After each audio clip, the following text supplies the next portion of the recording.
Guys, kita kembali ke pembahasan contoh soal lagi. Jadi ini ada satu soal lagi ya. Sebelum dibahas, coba kalian kerjakan dulu ya. Oke. Dari keterangan dari soal kita bisa dapatkan ada dua ya, gas X2 dan gas NO. Jadi dari gas X2 kita bisa ketahui volumenya itu 1 liter, masanya itu 2 gram. Kemudian jumlah mol X2 nya belum tahu ya, nanti kita baru cari.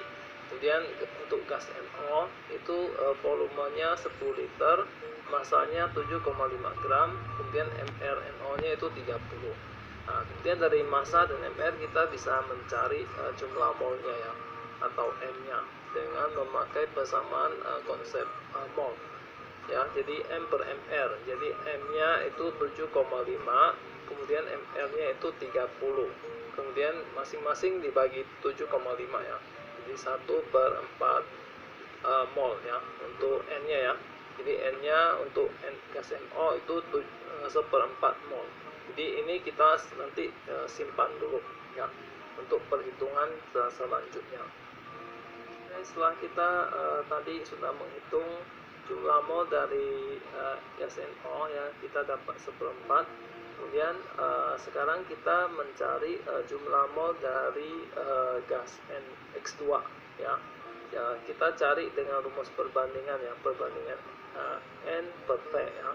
Jadi untuk gas X2 kita kondisikan 1, kemudian gas X2 NO kita kondisikan 2 ya. Nah, kemudian N1 per V1 ya bersama dengan N2 per V2.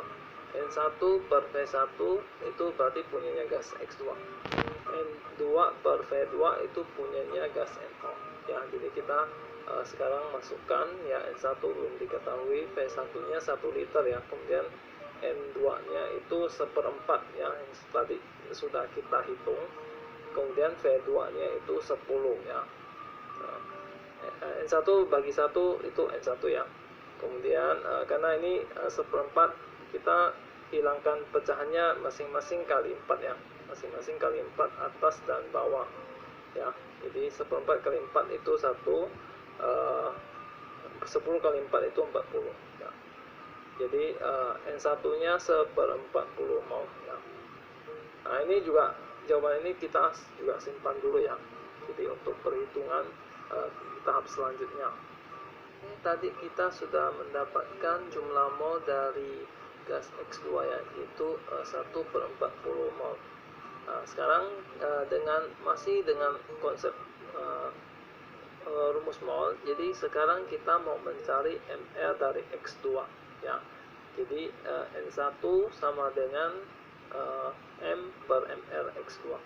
Jadi N1 itu punya gas X2 yang tadi sudah kita hitung itu 1/40 ya, 1/40. Kemudian masanya itu 2 ya, 2 gram. Kemudian mRx nya itu yang kita mau cari ya. Jadi kita sekarang kali silang ya, jadi mRx2 kali 1 ya. Jadi mRx2 sama dengan 40 kali 2 itu 80. Jadi kita sudah mendapatkan mRx2 nya itu 80 ya. Setelah kita mencari mRx2 nya 80, sekarang kita mau mencari ARX nya ya, ARX nya, karena mRx2 nya berarti jumlah atom X nya itu ada 2 ya. Berarti untuk mencari mRx2 itu berarti 2 kali ARX ya, berarti 2 kali ARX sama dengan 80. Berarti ARX itu sama dengan 80 bagi 2 ya, bagi 2, berarti ARX nya itu sama dengan 40 ya. Jadi kita sudah mendapatkan jawabannya, jadi ARX nya itu 40.